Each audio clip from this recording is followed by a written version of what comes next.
విశేషమైన తన కృపచేత దేవుడు నింపి మిమ్మల్ని నడిపించునుగాక. ఆమేన్. కృపయు కనికరమును సమాధానమును మీకును మీ కుటుంబములకును యెహోవా విస్తరింపచేయునుగాక. దేవుడైన యెహోవా మేలు చేయుటకై మీకు తోడై ఉండునుగాక. ఆమేన్. దేవుని బిడ్డలారా, ఈ ఉదయకాల సమయంలో ఈ చదవబడిన భాగముల నుంచి కొన్ని మాటలు మనం జ్ఞాపకం చేసుకుందాం. ఆమోసు గ్రంథము 8వ అధ్యాయము 2వ వచనాన్ని మనం చదివినట్లయితే, ఆమోసు నీకు కనబడుచున్నదేమని నన్ను అడుగగా, వేసవి కాలపు పండ్ల గంప నాకు కనబడుచున్నదని నేనంటిని. అప్పుడు యెహోవా నాతో సెలవిచ్చినదేమనగా, నా జనులకు ఇశ్రాయేలులకు అంతము వచ్చే ఉన్నది. నేనికను వారిని విచారణ చేయక మానను. దేవుని బిడ్డలారా, దేవుడు ఆమోసుతో మాట్లాడుతూ ఉన్నాడు దర్శన రీతిగా. ఆమోసుకి వేసవి కాలపు పండ్ల గంప ఒకటి చూపించి కనుపరిచి దేవుడు ఆమోసును అడుగుతూ ఉన్నాడు, నీకు కనబడేది ఏంటయ్యా అని అడుగుతున్నాడు. అప్పుడు ఆమోసు చెప్తున్నాడు, నాకు వేసవి కాలపు పండ్ల గంప కనబడుతుందయ్యా అని మాట్లాడుతూ ఉన్నాడు. దేవుని బిడ్డలారా, అప్పుడు దేవుడు అంటున్నాడు, నా జనులకు ఇశ్రాయేలీయులకు అంతము వచ్చి ఉన్నది. నేనికను వారిని విచారణ చేయక మానను అని దేవుడు ఆమోసు ద్వారా దేవుడు తెలియజేస్తూ ఉన్నాడు. దేవుని బిడ్డలారా, ఈ యొక్క ఉదయకాల సమయంలో మనం గుర్తుంచుకోవాలి. దేవుని వాక్యాన్ని మనం గమనించినట్లయితే, దేవుడు మరి ఇశ్రాయేలు ప్రజల మీదకి అంతము వచ్చి ఉన్నదని తెలియపరుస్తూ ఉన్నాడు. పాపానికి ఒక హద్దు ఉంటుంది అనే విషయాన్ని మనం గుర్తుంచుకోవాలి. ఆ హద్దు దాటిన తర్వాత దేవుని సన్నిధిలో మనం నిలబడాల్సిన పరిస్థితి ఏర్పడతాం. ఇశ్రాయేలు ప్రజలు ఎన్నో హెచ్చరికలను నిర్లక్ష్యం చేసిన తర్వాత వారి పాపము పరిపూర్ణ స్థితికి చేరుకుంది. ఎన్నో హెచ్చరికలు దేవుడు చేశాడు. హెచ్చరికలను ఎందుకు చేస్తున్నాడంటే, మనని ఆయన వైపు తిరుగుతారేమోనని దేవుడు హెచ్చరికలు చేస్తూ ఉంటాడు. వాక్యం ద్వారా కావచ్చు, సేవకుల ద్వారా కావచ్చు, దర్శనాల ద్వారా కావచ్చు, స్వప్నముల ద్వారా కావచ్చు, దేవుడు కొన్ని హెచ్చరికలు చేస్తూ ఉంటాడు ఆయన. ఎందుకంటే మనము ఆయన వైపు తిరగాలని. ఎన్ని హెచ్చరికలు చేసినా కానీ ఇశ్రాయేలు ప్రజలు వారి పాపమును విడిచిపెట్టలేదు. పాపము పరిపూర్ణత స్థితికి చేరుకుంది అనేది మరి ఈ యొక్క భాగములో మనకు తెలియచేయబడతాం. దేవుడు దీర్ఘశాంతుడు అయినప్పటికీ కూడా పాపాన్ని శాశ్వతంగా సహించేవాడు కాదు. దేవుని గురించి చెబుతుంది, ఆయన దయగలిగిన వాడు, దీర్ఘశాంతము గలవాడని మనకి బైబిల్ తెలియజేస్తుంది. ఆయన కనికరము నిరంతరం ఉంటుందని తెలియజేస్తుంది. కానీ దేవుడు పాపాన్ని శాశ్వతంగా సహించేవాడు కాదు. ఒక పరిపూర్ణత స్థితి వస్తుంది. దేవుని బిడ్డలారా, కనుక పాపానికి ఒక హద్దు ఉంటుందనే విషయాన్ని మనము గుర్తుంచుకోవలసిన వారమై ఉన్నాము. ఆదికాండము 15వ అధ్యాయము 16వ వచనం కూడా మనం చదివినట్లయితే, అక్కడ దేవుని మాటలు ఈ విధంగా తెలియచేయబడుతూ ఉన్నాయి. ఆదికాండము 15వ అధ్యాయము 16వ వచనం మనం చదివినట్లయితే, అమోరీల అక్రమము ఇంకనూ సంపూర్ణము కాలేదు గనుక నీ 4వ తరము ఇక్కడికి మరలా వచ్చేదని నేను నిశ్చయముగా తెలుసుకునమని అబ్రహాముతో చెప్పాను. దేవుడు చెబుతున్నాడు, అమోరీల అక్రమము ఇంకనూ సంపూర్ణము కాలేదు.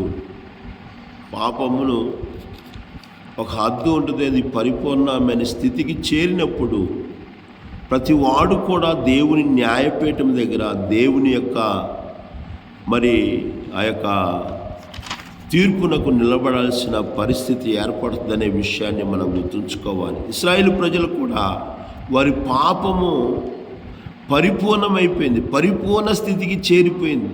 అందుకని దేవుడు అంటున్నాడు, వాళ్ళ మీదకి నేను అంతం రప్పిస్తున్నాను అంటున్నాడు.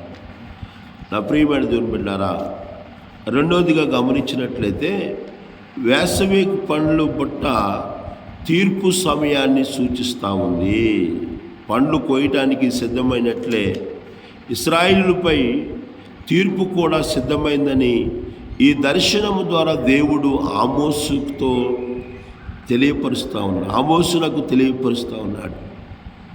ఒక తోట వేసామనుకోండి, ఒక ఫలాల పంట వేసామనుకోండి, అది ఆ ఫలాలు పంటకు వచ్చినప్పుడు కోయటానికి సిద్ధపడినట్లే పాప జీవితము కూడా పరిపూర్ణమైనప్పుడు, పండినప్పుడు దేవుడు వాటిని తీర్పు తీర్చి కోసివేసేవాడిగా ఉంటున్నాడనే విషయాన్ని మనం గుర్తుంచుకోవలసిన వారు ఉన్నాం. దేవుని బిడ్డలారా, పండ్లు పండిపోతే ఏ విధంగా కోయటానికి సిద్ధపడతారో దేవుడు కూడా ఇశ్రాయేలు ప్రజల యొక్క పాపము పండిపోయింది. నా ప్రియమైన దేవుని బిడ్డలారా, పాపము పరిపక్వత చెందినప్పుడు, సంపూర్ణమైనప్పుడు నిశ్చయంగా దేవుని తీర్పు ద్వారా శిక్షను అనుభవించాల్సిన పరిస్థితి ఏర్పడుతుందనే విషయాన్ని మనం గుర్తుంచుకోవాలి. దేవుని తీర్పు ఆయన నిర్ణయించిన సమయంలో తప్పకుండా జరుగుతుందనే విషయాన్ని మనం గుర్తుంచుకోవాలి. దేని బిడ్డారా, మనం అనుకుంటుంటాం వాళ్ళకి ఏంది ఇంకా తీర్పు రావట్లేదు, వీళ్ళకేంటి రావట్లేదు, ఇంత దుర్మార్గంగా ప్రవర్తిస్తున్నా కానీ ఒక సమయం ఉంది. దేవుని వాక్యం చెబుతుంది, ప్రతిదానికి సమయం ఉందనే విషయాన్ని గుర్తుంచుకోవాలి.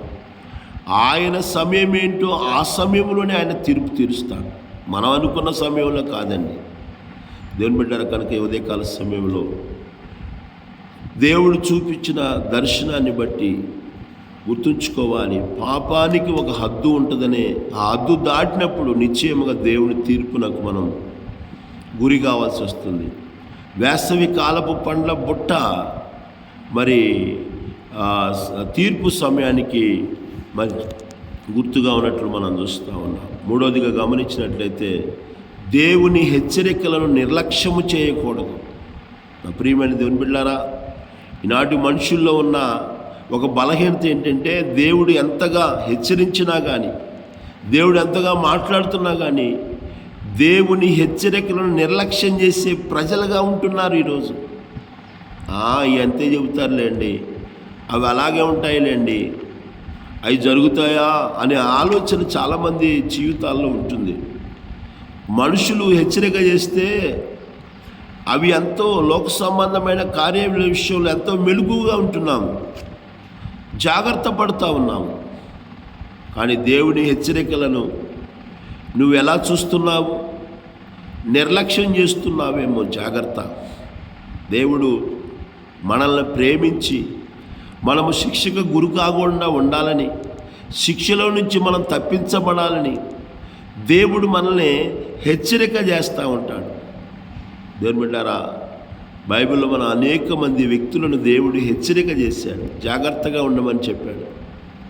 కానీ హెచ్చరికలు లెక్క చేయకుండా దేవుని యొక్క మరి ఆ మాటలను ప్రక్కకు పెట్టి వేసి తమ జీవితాలను నాశనం చేసుకున్నారు.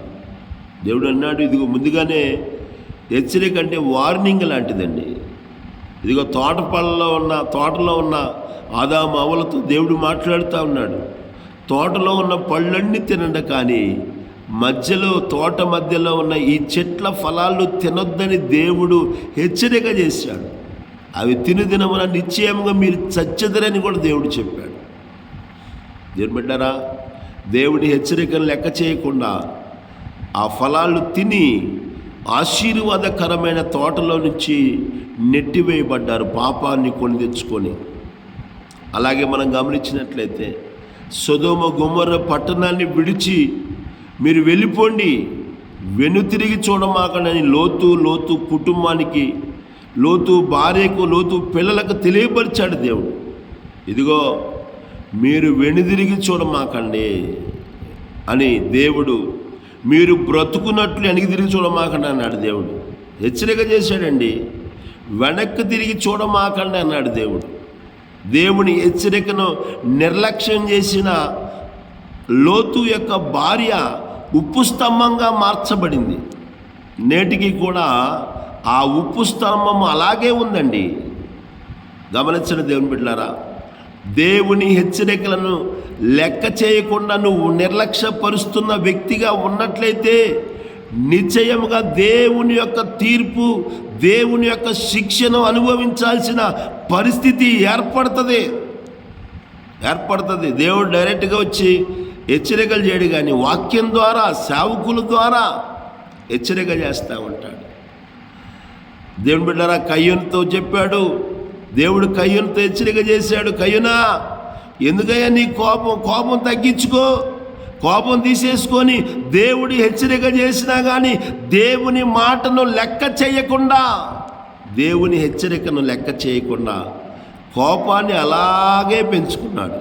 ఈరోజు దేవుడు అంటున్నాడు, ఎంతమంది నీ జీవితంలో నీ కోపాలతో ముందుకు సాగుతూ ఉన్నారు? కోపము మానము, ఆగ్రహము విడిచిపెట్టుమని దేవుని మాటలు మనకు తెలియచేయబడుతూ ఉన్నాయి. కయ్యూనుతో దేవుడు హెచ్చరిక నువ్వు కోపం కలిగి ఉంటే పాపము నీ వాకిటినే పొంచి ఉంటుందయ్యా అన్నాడు దేవుడు. పాపము నీ వాకిటినే పొంచి ఉంటుంది. ఈ ఉదయకాల సమయంలో వాక్యం ఇచ్చిన నా ప్రియమైన దేవుని బిడ్డలారా, దేవుడు మనతో మాట్లాడుతూ ఉన్నా కానీ లెక్క చేయకుండా, కోపాన్ని తగ్గించుకోకుండా కోపిష్టిగానే ఉన్నాడండి. నా ప్రియమైన దేవుని బిడ్డలారా, భయంకరమైన పాపాలలో ఒక పాపం ఏంటంటే కోపం.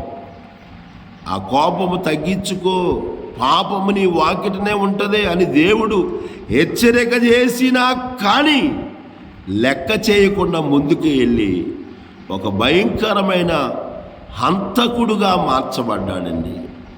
శపించబడ్డాడు. దేశ దిమ్మరయ్యాడండి. సొంత తమ్ముడిని చంపేశాడండి. కోపము మనతన అనే విషయాలను చూడదు.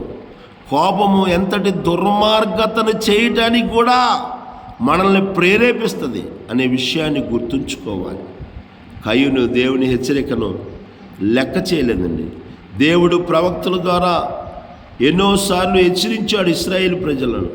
హెచ్చరికలకు లెక్క చేయనప్పుడు తీర్పు అనివార్యము అనే విషయాన్ని ప్రతి ఒక్కరూ గుర్తుంచుకోవాలి. దేవుడు హెచ్చరికలు చేస్తున్నా కానీ నువ్వు లెక్క చేయకుండా ఉంటే తప్పకుండా తీర్పు అనివార్యముగా నీ జీవితంలో జరుగుతుందనే విషయాన్ని మనం గుర్తుంచుకోవాలి. చివరిగా గమనించినట్లయితే చాలా విషయాలు ఉన్నాయి. చివరిగా గమనించినట్లయితే పశ్చాత్తాపానికి అవకాశం ఉన్నప్పుడే స్పందించాలి. పశ్చాత్తాపానికి అవకాశం ఉన్నప్పుడే స్పందించాలి. నాలుగోదిగా దేవుడు మాట్లాడుతూ ఉన్నాడు. దేవుడు పశ్చాత్తాపానికి సమయం ఇస్తాడు. హెచ్చరిక దేవుడు వెంటనే నీ మీదకి తీర్పు తీసుకురాడండి. అనేక సార్లు హెచ్చరికలు చేస్తాడు. అనేక సమయాన్ని, అవకాశాలను దేవుడు నీకు ఇస్తాడు. ఆ అవకాశాలను నువ్వు సద్వినియోగం చేసుకొని నువ్వు పశ్చాత్తాప పడితే నిశ్చయంగా దేవుని ఆశీర్వాదాలు నువ్వు పొందుకుంటావనే విషయాన్ని మనం గుర్తుంచుకోవాలి.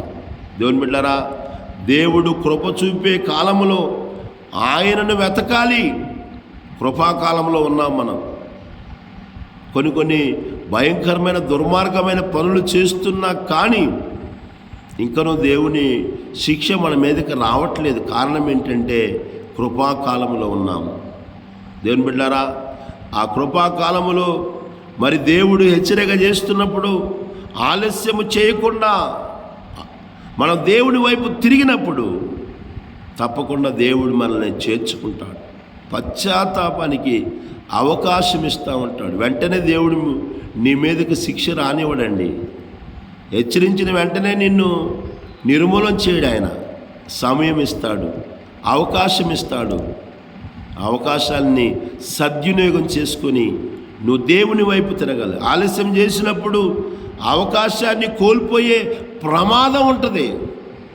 ఆలస్యం చేసినప్పుడు దేవుడిచ్చిన అవకాశాలను చేజార్చుకుంటున్నావేమో, దేవుడిచ్చిన సమయాన్ని వృధా చేసుకుంటున్నావేమో, దేవుడు అనేక రకాలుగా హెచ్చరికలు చేస్తున్నా త్రోసివేస్తూ ఉన్నావేమో. అవకాశాలు కోల్పోయిన తర్వాత నువ్వు ఎంత ఏడ్చినా ప్రయోజనం లేదు. అవకాశాలు కోల్పోయిన తర్వాత నువ్వెంత మొరపెట్టుకున్నా కానీ ప్రయోజనం లేదు. దేవుని బిడ్డలారా, అవకాశం ఉండగానే బైబిల్ గ్రంథంలో పేతురు నీళ్ళ మీద నేను కూడా నీలాగా నడుస్తా ప్రభువా అని యేసయ్యని అడిగినప్పుడు రమ్మని దేవుడు చెప్పగానే ఆ పడవ దిగి నీళ్ల మీద కాలేసి నడుస్తూ ఉన్నాడు. నీళ్ల మీద నడుస్తూ ఉన్నాడు. యేసు వైపు చూసుకుంటూ నడుస్తూ ఉన్నాడు.